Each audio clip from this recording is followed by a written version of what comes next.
Europe in 60 seconds. This is Carl Bildt in a slightly rainy London.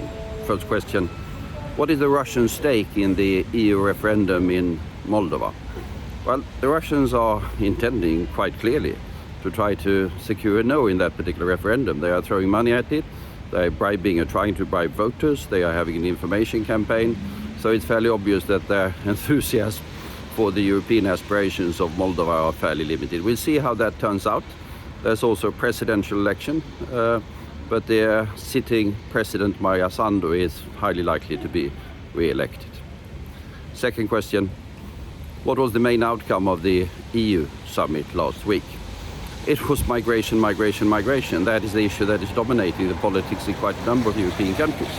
And fairly obviously, it requires European solution. There have been agreement on the migration pact, not yet implemented fully. But clearly there's urge for further measures to sort of have a higher fence, if possible. That's easier said than done.